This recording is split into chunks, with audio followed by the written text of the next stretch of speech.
नमस्कार, मैं हूं नंदलाल शर्मा और आप देख रहे हैं अनएक्सप्लेनर। इस समय हम रांची में हैं और हमारे साथ जो है आज एक बहुत ही विशेष खास मेहमान है। दरअसल झारखंड की राजनीति में काफी कुछ बदल रहा है। अगर आप यहाँ रह के ठहर के देखेंगे तो आपको पता चलेगा कि यहाँ दो बड़े मुद्दे हैं। एक मुद्दा है खतियान का और एक मुद्दा है मूल निवासी का। इस मुद्दे पर जिस व्यक्ति ने कांग्रेस, बीजेपी, जेएमएम सहित तमाम पार्टियों की नींद उड़ा रखी है, वो एक युवा है। और उस युवा की राजनीति जो है वो बहुत बड़ी राजनीति है। जो बातें वो कह रहे हैं वो आने वाले दिनों में झारखंड की राजनीति में बहुत बड़ी हलचल पैदा करेगी।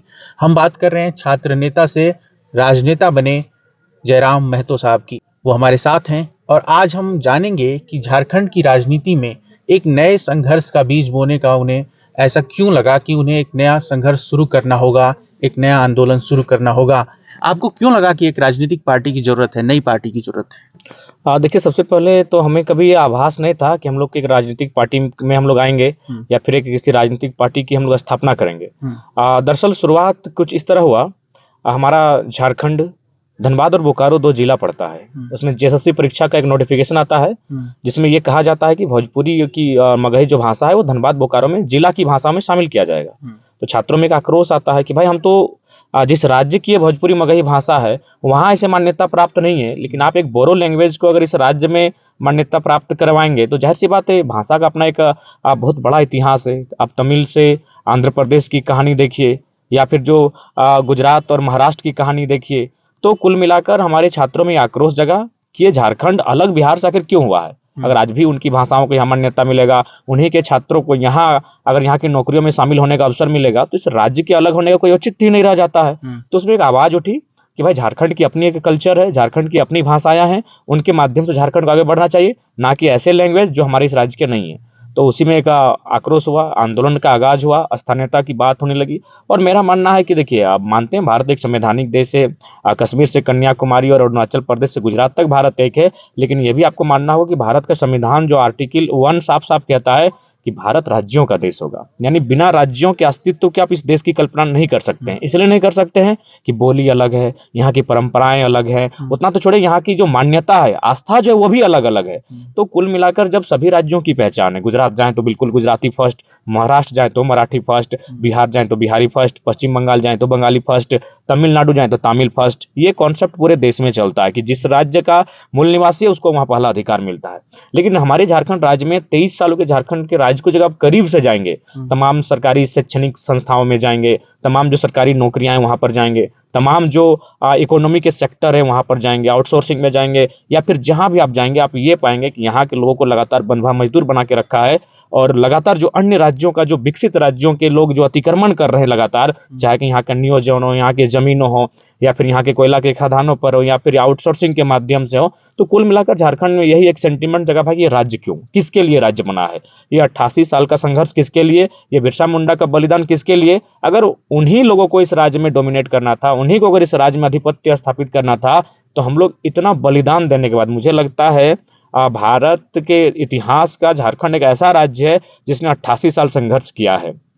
मैं आपको जानकारी के लिए बता दूं, इस राज्य का मौखिक तौर पर पहली बार मांग उठा था 1912 में। लिखित तौर पर जब साइमन कमीशन भारत है तो उस समय झारखंड की लिखित रूप से मांग उठी थी कि हमें एक अलग झारखंड प्रांत भी दीजिए। और उसके बाद लगातार जयपाल सिंह मुंडा, कार्तिक उरांव, होरो जी के नेतृत्व में आंदोलन चला। फिर उनके बाद विनोद बिहारी महतो, निर्मल महतो, दिसमगुरु शिबू सोरेन, कॉमरेड ए.के. रॉय इत्यादि लोगों ने अलग झारखंड राज्य की कमान को अपने हाथों में लिया। और कुल मिलाकर इस राज्य को अलग इसलिए किया गया था कि यहाँ के जो लोग हैं, जो इस भूभाग में रहते हैं, बसते हैं, उन्हें अधिकार मिलेगा। लेकिन आज भी अगर आप ग्राउंड जगह आए हैं, चूंकि आपके पास उतना समय नहीं है, लेकिन आप ग्राउंड में कहीं भी अगर रिपोर्टिंग करेंगे तो आपको ये चीजें सामने आएंगी कि इस राज्य के जो मूलवासी हैं वो लगातार उजाड़े जा रहे हैं, यहाँ के जल जमीन जंगलों से उजाड़े जा रहे हैं, लगातार खनन का जो क्षेत्र है वहाँ खनन के माध्यम से उन्हें विस्थापित किया जा रहा है। और कुल मिलाकर एक ऐसा क्षेत्र हमें बना दिया है कि हमें लगता है 20-22 सालों में ये झारखंड खंडर बन के रह जाएगा। मैं कहूँ कि मैं जहाँ से देखता हूँ, जब मैंने मतलब पाकुड़ से हमने एंट्री की झारखंड में और हम चलते हुए रांची आए हैं, धनबाद, बीच में देवघर, जब हम देखते हैं तो आपकी बातों से मैं कह सकता हूं कि मेरी सहमति है। लेकिन जब आप राजनीति करते हैं, हर पार्टी आप देखिए जेएमएम जैसे शुरू हुई, उससे पहले यहाँ पर जो लोग आंदोलन करते रहे, जब आप राजनीतिक पार्टी बना लेते हैं तब आप वोट की राजनीति करते हैं।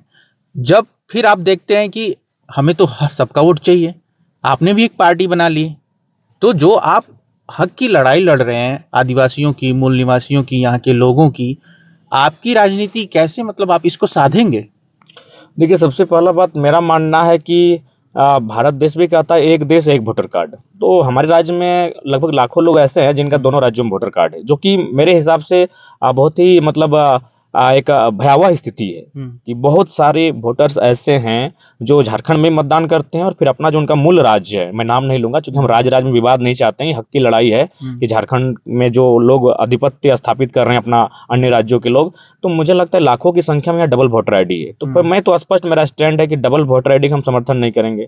हमारे लोग भी अन्य प्रदेशों में रहते हैं, ऐसा नहीं है, लगभग 12 लाख रजिस्ट्रेशन हुआ है, यानी 18 से 20 लाख लोग हमारे झारखंड के बाहर रहते हैं, लेकिन वहाँ रोजी रोजगार करते हैं, उस मिट्टी का सम्मान करते हैं और फिर जो भी पैसा वो कमाते हैं वो आके झारखंड में इन्वेस्ट करते हैं, अपना घर मकान अपना परिवार यहाँ सजाते हैं। लगभग 99%, 1-2% है जो अपने आप को उधर स्थापित करते हैं। तो कुल मिलाकर मेरा भी यही मानना है, रोजगार के लिए, व्यापार के लिए किसी को मना नहीं है, लेकिन कहीं ना कहीं अपनी एक सीमा होती है, आप वायलेंट नहीं कर सकते उस सीमा का, आप मतलब वहाँ अतिक्रमण नहीं कर सकते हैं। और आप जहाँ खड़ा, ये रांची है, राजधानी है, यहाँ सीएनटी कानून लगा हुआ है। सीएनटी जो सन 1990 में भारतीय संविधान में 66वां संशोधन करते हुए सीएनटी कानून के 3 अध्याय, अध्याय 8, अध्याय 10 और अध्याय 18 को शामिल किया गया है अनुसूची 9 में, जो कि आप न्यायालय में भी चुनौती लगभग नहीं दे सकते हैं। यानी कि ऐसा कानून है, उसमें साफ लिखा है कि आदिवासियों की जमीन गैर आदिवासी नहीं खरीदेगा, अनुसूचित जाति जो है वर्ग, उनकी जमीन गैर अनुसूचित जनजाति वर्ग नहीं खरीदेगा, पिछड़ों की जमीन गैर पिछड़ा नहीं खरीदेगा। लेकिन आप देख सकते हैं जो अन्य राज्यों के लोग यहाँ रांची को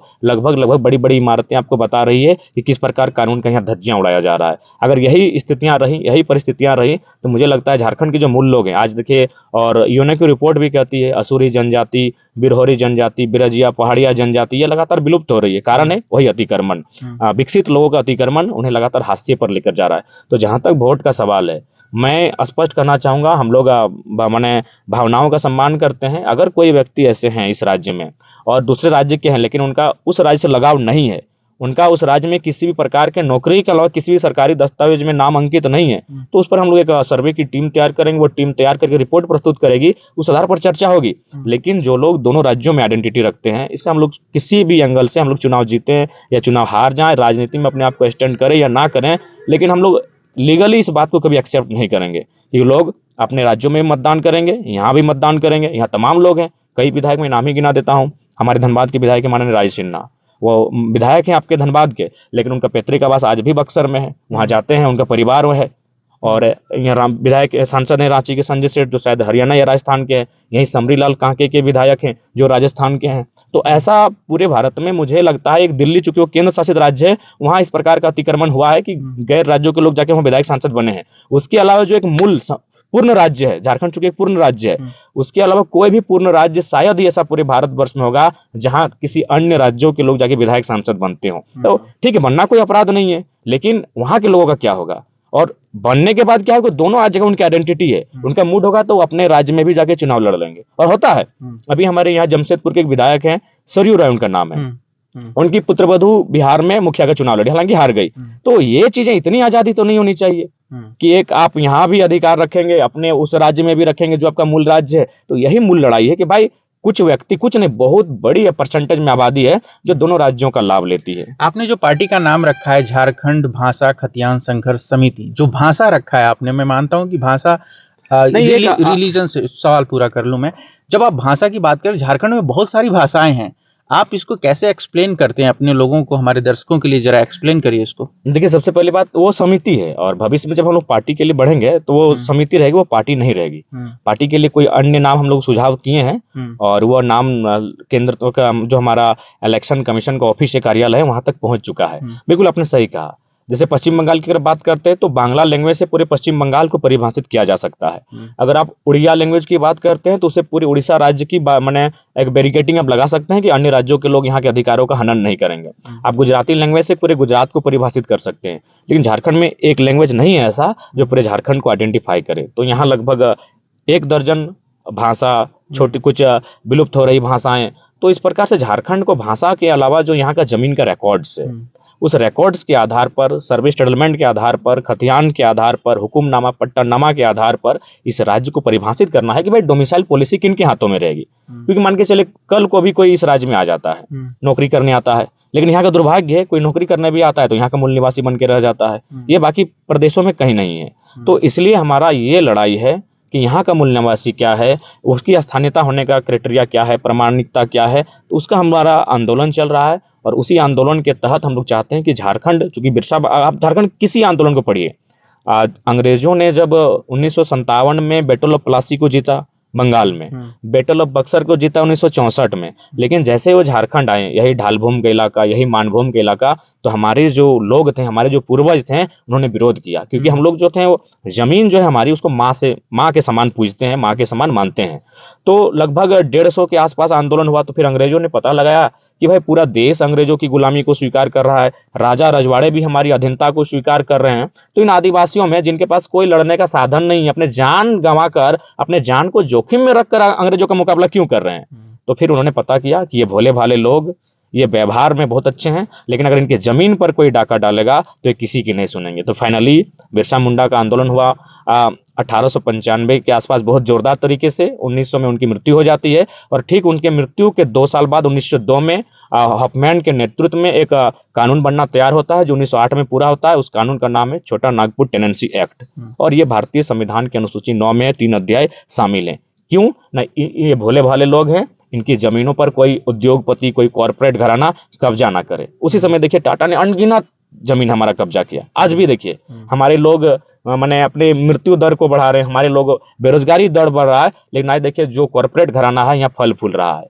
तमाम जगहों पर आप जाके देखिए, निश्चय उन्होंने देश के विकास में योगदान दिया है, लेकिन हमारे योगदान में उनका कोई योगदान नहीं है। जमीनें हमारी, नदियों का पानी हमारा और दोहन उत्पीड़न हमारा। मैं आपको 1-2 घटनाएं बताऊंगा, चूंकि आप दिल्ली से आए हैं। यहाँ एक जादूगोड़ा है जहाँ यूरेनियम पाया जाता है, आप भी सुने होंगे, और हम लोग जनरल नॉलेज में पढ़ते हैं। वहाँ का क्या सीन है कि यूरेनियम के खनन के दुष्प्रभाव से, देखिए वहाँ लोग उसको बोल देते हैं कि नहीं ये यूरेनियम का प्रभाव नहीं है, जबकि जितने भी रिसर्चर ने उन्होंने रिसर्च किया है उनका मानना है कि यूरेनियम का जो प्रभाव है उससे क्या है कि आसपास के 7 गांव में एक ऐसी महामारी या फिर मैंने उसके संक्रमण के हुआ है कि मोटा मोटी लगभग 100 में से 48 जो माताएं हैं वो मां नहीं बन पाएंगी।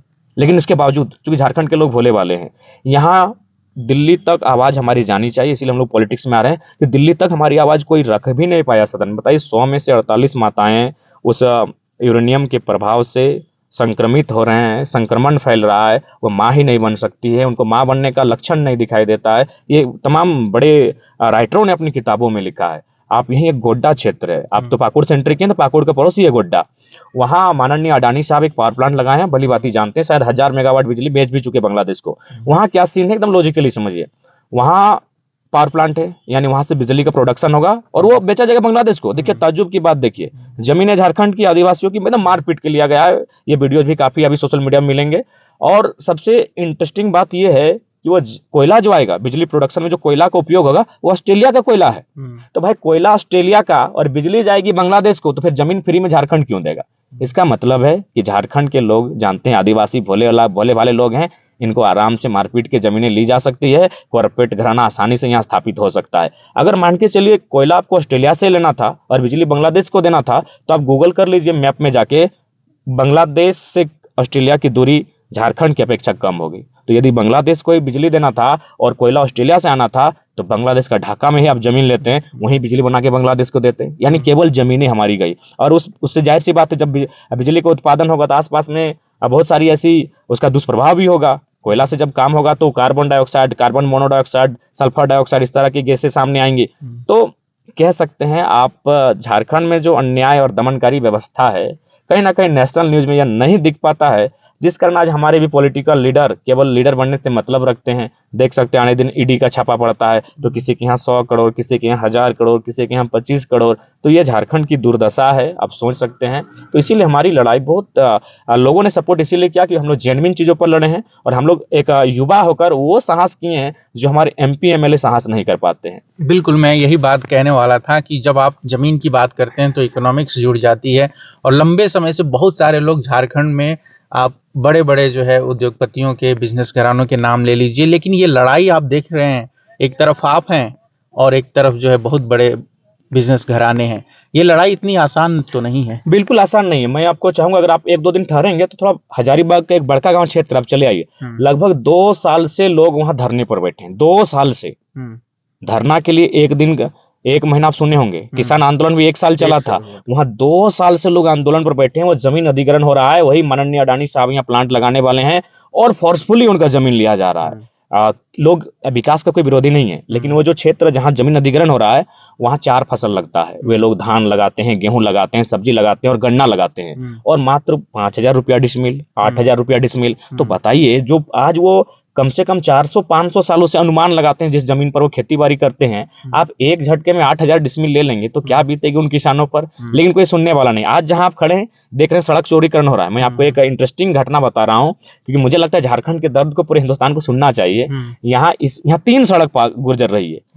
अच्छा बताइए, किसानों को क्या लाभ मिलेगा? कॉर्पोरेट के लिए सारी सड़कें हैं। आप देखेंगे एक इंटरेस्टिंग फैक्ट क्या है। एक किसान है, चाहे एक छोटा सा कामकाज करता है, मान के चलिए 3rd-4th ग्रेड की जॉब करता है, उसने सड़क के किनारे 30 लाख में जमीन लिया था। क्योंकि सड़क के किनारे जमीन का हम लोग अनुमान अपना वैल्यू लगाते हैं, लेकिन चूंकि जब सरकार जमीन अधिग्रहण करती है तो आपके भावनाओं से थोड़ी रेट तय करती है, वो तो सर्किल के अनुसार रेट तय करती है। उस आदमी को मात्र 4 लाख मिला, उसने खरीदा था 30 लाख में, लेकिन सरकार ने जब सड़क के नाम पर अधिग्रहण किया जमीन का तो मात्र 4 लाख मिला। बताइए, इतना दुर्भाग्य और इस प्रकार का दमन मुझे नहीं लगता पूरे भारत में कहीं हो रहा है। जमीनें हमारी और जो लोग पूंजी लगाते हैं आज वह इस राज्य को लगातार लूट रहे हैं, और कोई चर्चा परिचर्चा करने वाला नहीं। मुझे तो लगता है जब हम लोग किताब लेकर बैठेंगे तो आपके साथ कम से कम 2 दिन चर्चा होगा आपका इंटरव्यू में, तब जाके झारखंड के दर्द को आप समझेंगे। लेकिन चूंकि आप भी संक्षिप्त में आए हैं और आपका समय कम है, तो यही हमारे मुद्दे हैं कि इस अन्याय के खिलाफ लड़ते लड़ते आज हम लोग राजनीति पर उतारू हो चुके हैं। और लगभग पिछले 6 महीने में हम लोग जितना मजदूर के लिए किए हैं, उसी लिए मजदूरों की ओर से, किसानों की ओर से और छात्रों की ओर से एक आवाज आई है कि आप लोग सड़क में जब झारखंड को नेतृत्व करते हैं तो दिल्ली के सदन में भी गूंगे सांसदों की आवश्यकता नहीं है। आप जैसे तेज तरार तार्किक बात करने वाले प्रखर ओजस्वी वक्ता जो जानकारी रखते हैं, वैसे लोगों की सदन में भी आवश्यकता है। तो इसलिए हम लोग चुनाव लड़ने के लिए सोच रहे हैं।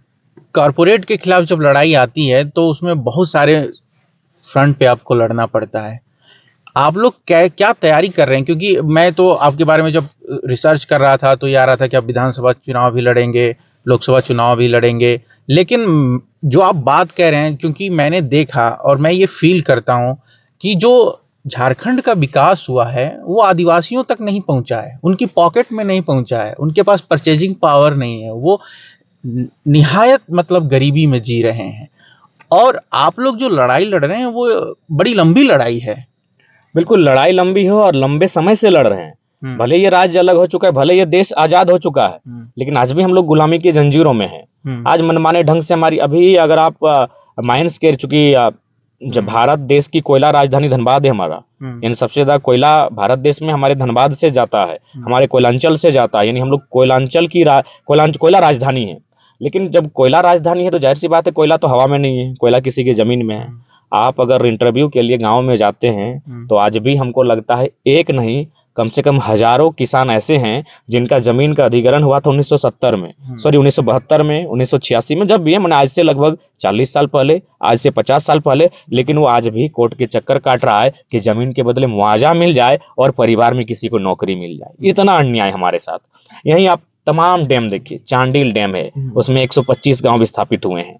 BSL है जहां लगभग 84 गांव विस्थापित हुए हैं, आज भी विस्थापित लोग लड़ाई लड़ रहे हैं। तो मुझे नहीं लगता है कि लोकतंत्र में इतनी लंबी लड़ाई कोई लड़ रहा हो। विस्थापन हुआ है 1970 में, विस्थापन हुआ है 1960 में, विस्थापन हुआ है 1955-56 में, और वह परिवार आज भी अपना संघर्ष कर रहा है, अपने विस्थापन की लड़ाई आज भी लड़ रहा है। तो इसलिए मेरा मानना है, सही आपने कहा कि आज भी परचेजिंग पावर नहीं है झारखंडियों के पास, आज भी वो अपने आप को हाशिए पे पा रहे हैं, एकदम डाउन पा रहे हैं। रीजन यही कि हमारे जो पॉलिटिकल नेता हैं, जो हमारे देश का, राज्य का भला करेंगे, लोकतांत्रिक देश में सर्वोच्च अगर कोई है तो राजनेता है, जो हमारी बातों को सदन में रखेंगे, वो रख ही नहीं पाता है, उसमें दबाव होता है और अपना निजी स्वार्थ के लिए आज इस राज्य को चारों तरफ से खोखला बना के रख दिया है। अब इसी सड़क में भी गुजरे 3-3 को सड़क मिलेगा, कहीं ढंग का मुआवजा नहीं, आज भी लोग लड़ रहे हैं।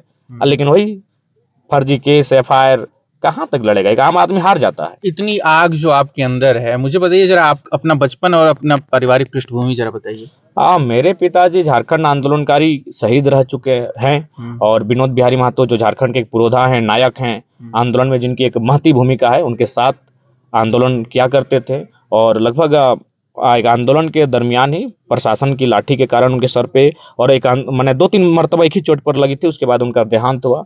और काफ़ी निर्धन परिवार से हम भी हैं, विशेष कोई हम लोग का फैमिली बैकग्राउंड नहीं है, लेकिन एक पढ़ा लिखा छात्र है और हम भी चूंकि पीएचडी के छात्र हैं तो काफ़ी चीज़ों को हम रिसर्च वे में देखते हैं और रिसर्च वे में समझते हैं।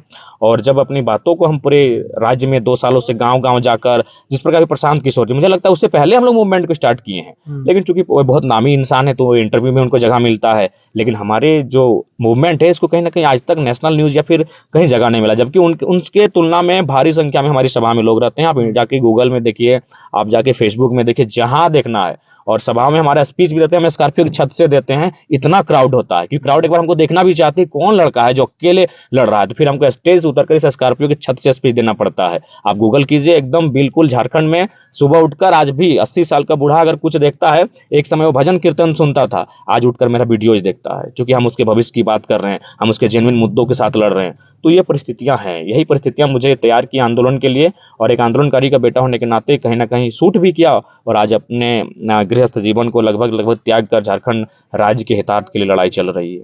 आपकी फैमिली है? फैमिली में हमारी एक दादी है जिनकी आयु लगभग 95 के आसपास होगी। मेरे एक चाचा हैं जो मेरे पिताजी के सगे भाई हैं, जन्म से उनकी दोनों आंखें नहीं हैं। मेरी माता जो विधवा का जीवन जी रही है। मेरा एक छोटा भाई है और उसका 6 महीना पहले विवाह किए हैं, करवाए हैं, और हम अभी बैचलर हैं। तो ये चूंकि ये बीच में सवाल आ गया, लेकिन एक जो मैंने देखा कि खतियान का मुद्दा जो है यहाँ पर झारखंड में काफी प्रबल है, वो चुनावी मुद्दा भी बनने जा रहा है, बन भी रहा है, लोग उस पर बात कर रहे हैं, मूल निवासी का मुद्दा है। आप क्या सोचते हैं? एक तारीख है 1932, एक थे 1985, इन दोनों तारीखों में से आप किसके पक्ष में हैं? देखिए, जाहिर सी बात है, 1985 के पक्ष में तो बिल्कुल भी नहीं जा सकते हैं, क्योंकि 1985 को अगर आप आधार मानेंगे तो उसमें क्या होगा, बहुत सारे ऐसे लोग हैं जिनके 2 राज्यों में आइडेंटिटी है, दोनों राज्यों में। 1985 तो असंवैधानिक है, इसलिए एक ऐसी आइडेंटिटी हो। देखिए, सब मूल निवासी और डोमिसाइल का मतलब होता है, क्योंकि ये अमेरिका नहीं है कि आपको 2 नागरिकता मिलेगी, ये भारत देश है, नागरिकता आपकी एक है, लेकिन स्थानीयता आपको राज्य देता है। भारत आपको स्थानीयता नहीं देता है, आप स्थानीय निवासी किसी राज्य के होते हैं। तो 1985 की अगर हम बात करेंगे तो मुझे लगता है लाखों लोग ऐसे हैं जो 2 राज्यों की आइडेंटिटी को हैंडल करेंगे। तो ये कहीं ना कहीं लोकतांत्रिक ढांचे के अनुसार और भारत की जो कानून व्यवस्था है उसके बिल्कुल विपरीत है। तो इसलिए 1985 का एक समर्थन हम लोग कतई नहीं करेंगे। 1932 को हम लोग मानते हैं कि मेन आधार, क्योंकि उस समय आखिर जो भारत देश में कानूनें हैं वो तो अंग्रेज काल की कानूनें हैं। भारत का संविधान 1935 का कानून लगभग 60% है, और 1908 ऑलरेडी जब 1990 में संशोधन होकर हमारी अनुसूची 9 का अंग बन सकता है, तो 1932 उस समय मतलब शुद्ध वैज्ञानिक रूप से एक अंग्रेजों के कालखंड में सबसे बेहतर सर्वे अगर झारखंड में हुआ है तो 1932 में हुआ है। तो उसको हम लोग कहते हैं कि एक केंद्र बिंदु माना जाए। उसके अलावा बहुत जगह 1956 में, 1964 में भी जमीनों का सर्वे हुआ है। उन 4-5 कॉलम के अनुसार झारखंड की स्थानीय नीति को परिभाषित किया जाए। 1932 के खतियान का जो मुद्दा है, अगर वो झारखंड में अभी तक अमल में नहीं आ पाया है, उसका कानून नहीं बन पाया उस आधार पे, तो कहीं ना कहीं जो बाहरी ताकतें हैं, जो आप जैसा कि आप बात कर रहे हैं, जैसा हम महसूस कर रहे हैं यहाँ पर कि इकोनॉमी पर उनका कंट्रोल है, कॉरपोरेट पर जो है उनका दबदबा है, क्या उनका प्रेशर आपको महसूस होता है? हाँ, निश्चय ही। रीजन यही है, अगर 1932 जब 1908 का कानून भारतीय संविधान में सुशोभित हो सकता है तो 1932 का कानून क्यों नहीं होगा? तो चूंकि रीजन यही है कि जो गैर राज्यों के लोग हैं वो हमारी इकोनॉमी को कंट्रोल कर रहे हैं, वो हमारी पॉलिटी को कंट्रोल कर रहे हैं, वो हमारी लगभग हर एक उस व्यवस्था को कंट्रोल कर रहे हैं जहां से इस राज्य में बदलाव आएगा। उदाहरण के लिए जमीनें हमारी, लेकिन अब किसी भी, मुझे लगता है सैकड़ों यूनिट चलती है कोल्स की, जितने भी जीएम है एक भी झारखंडी नहीं। और मैं आपको मजेदार बात बताऊंगा, जब झारखंड राज्य का गठन हुआ था तो उस समय हमारे एक राज्यपाल गए हुए थे टाटा, तो उन्होंने सवाल किया कि कितने झारखंडी वीसी बने? बोले एक भी नहीं। बताइए, जिनकी जमीनों पर टाटा खड़ा है, आपने उसी व्यवस्था ही नहीं किया, आपने इंटरेस्ट ही नहीं लिया, एक भी झारखंडी को वीसी नहीं बना पाए। इसका मतलब आपका मकसद केवल था अपना लाभ कमाना। और बड़े पैमाने पर, आज अगर जमशेदपुर जाएंगे, बड़े पैमाने पर टाटा ने जमीन अधिग्रहण किया। लेकिन ये हमारा नहीं, ये राज्यपाल का स्टेटमेंट था। वहां जो बैठे लोग थे अनुभवी, उन्होंने कानों कानों तक ये खबर हम तक पहुंचाई कि बकायदा राज्यपाल ने सवाल किया कि कितने झारखंडी को आप बीसी के रैंक तक लेकर आए, बोला एक भी नहीं। तो ये चीजें हैं, उन्होंने हमारी इकोनॉमिक वर्क कंट्रोल किया है। आज आप सचिवालय में चले जाइए, वहां लगभग 80% गैर झारखंड के लोग हैं, 20% झारखंड के लोग हैं। तो भाई कैसे ऐसे झारखंड चलेगा? इसलिए आज भी जो ऐसे लोग हैं जो ह्यूमैनिटी को मानते हैं, जो भाईचारे को मानते हैं, वो बिल्कुल सपोर्ट करते हैं कि आपकी लड़ाई बिल्कुल जेन्युइन है। आखिर झारखंड बना ही क्यों था? अगर यूपी, बिहार, गुजरात और पश्चिम बंगाल से ही लोग जाकर उस राज्य को अगर हैंडल करेंगे, उस राज्य की विधि व्यवस्था को कंट्रोल करेंगे, उस राज्य की इकोनॉमी को कंट्रोल करेंगे, तो उस राज्य के बनने का कोई मतलब ही नहीं था। आपको डर नहीं लगता? डर क्या लगेगा? झारखंड का मतलब ये कत्लेआम होना। यहाँ एमपी को गोली मारा गया, हमारे यहाँ अलग झारखंड राज्य में एक एमपी को मैंने शहादत देना पड़ा है गोली खाकर। यहाँ लगभग 2-3 विधायकों की जाने गई हैं, विधायकी रहते। तो झारखंड तैयार ही हुआ है कत्ल से। और झारखंड, चाहे निर्मल महतो की बात करें, चाहे शहीद सुनील महतो की बात करें, या फिर अंग्रेजों के काल में भगवान बिरसा मुंडा की बात करें, या तिलका मांझी रघुनाथ महतो की बात करें, या भागीरथ मांझी की बात करें, या यहीं हमारे और मांझी में आपके शेख भिखारी का स्थल है, यहीं शेख भिखारी जी की शहादत हुई है। तो कुल मिलाकर झारखंड का मतलब ही है शहादत। 2 सवाल आखिरी। एक तो सांप्रदायिकता का सवाल है। झारखंड में भी मैंने काफी महसूस किया, दिल्ली में बैठे लोग भी महसूस करते हैं इस बात को। उसको आप कैसे लड़ेंगे, एक पॉलिटिशियन के तौर पर, एक युवा के तौर पर, झारखंड के भविष्य के तौर पे? देखिए, मेरा मानना है झारखंड कभी रिलीजियस स्टेट रहा ही नहीं।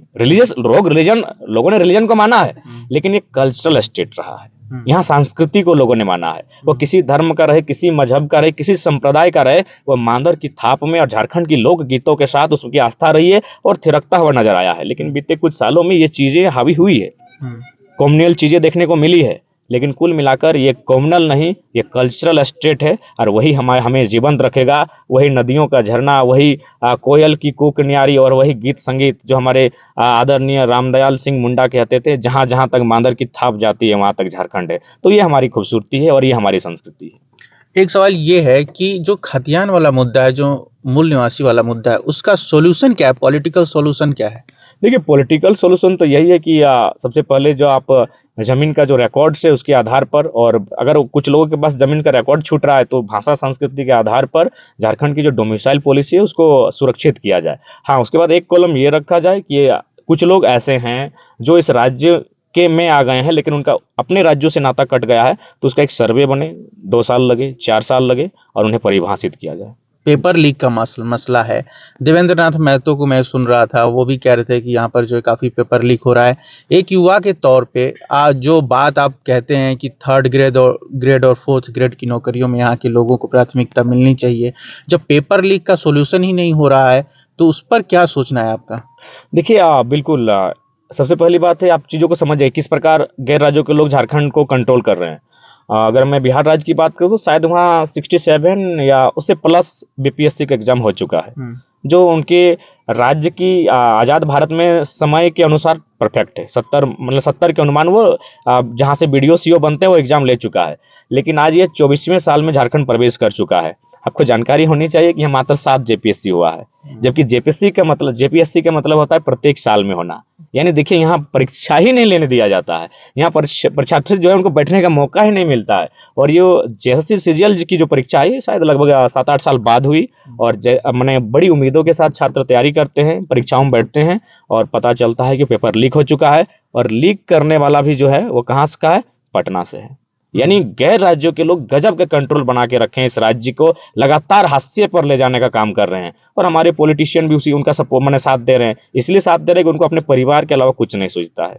ब्यूरोक्रेसी में झारखंड के लोग बहुत कम है। मैं देख रहा हूँ प्रेस सलाहकार बाहर का है, मुख्यमंत्री का सलाहकार बाहर का रहता है। क्या ये जो पेपर नहीं होते हैं, चाहे जेपीएससी हो या फिर यहाँ का जो राज्य का संघ लोक सेवा आयोग है, उसमें क्या ये है कि लोग आएंगे यहाँ से 10 साल में आ गए होते, काफी लोग आ गए होते, काफी लोगों को नौकरियां मिली होती, क्या ये है कि इनको आउट रखा जाए, बाहर ही रखा जाए? हाँ, देखिए, कारण ये है कि चूंकि अब झारखंड भी कहीं ना कहीं एजुकेशन के क्षेत्र में ग्रोथ कर रहा है, तो वो नहीं चाहेगी कि झारखंड के लोग जगहों पर आएंगे। मैं आपको और एक बड़ा हंसी लगेगा सुनकर आपको, 2004 में एक प्राइमरी टीचर की बहाली ली गई थी। और आप बुद्धिजीवी लोग हैं, मीडिया वाले लोग हैं, आपको पता है कि प्राइमरी टीचर बनने के लिए इंटर और डीएलएड होना चाहिए। लेकिन हमारे यहाँ झारखंड में बीएड मांगा गया था। आज भी हमको लगता है पूरे भारत में प्राइमरी टीचर बनने के लिए बीएड की डिग्री कहीं नहीं मांगा जाता है, वो मांगा जाता है 10th लेवल के टीचर के लिए, वो मांगा जाता है +2 लेवल के टीचर के लिए। लेकिन 5वीं तक का टीचर के लिए पूरे भारतवर्ष में, जहां तक मेरा विवेक है, हो सके मैं गलत भी हो सकता हूं, सही भी हो सकता हूं, लेकिन जहां तक मेरा अनुमान है, बीएड कहीं नहीं मांगा जाता है। तो ये झारखंड की व्यवस्था है। यहाँ ऐसे ऐसे नियम बनते हैं, ऐसे ऐसे नीति बनते हैं जो आपको हंसी लगेगा। आप पूरा साल अगर रिपोर्टिंग कर देंगे तो आपकी आंखों में आंसुओं के सिवा कुछ नहीं होगा। इतना दर्द इस राज्य ने झेला है और आगे भी झेल रहा है। हमें काफी इशारा किया जा रहा है, तो हम इस इंटरव्यू को यहीं रोकते हैं। शुक्रिया सर, आपने समय दिया हमें। बिल्कुल, कभी समय मिलेगा तो फिर हम बात करेंगे। स्वागत रहेगा झारखंड की और ये थे जयराम महतो जी। इस मुद्दे पर लगातार बातचीत जारी रहेगी। देखते रहिए, जुड़े रहिए। धन्यवाद।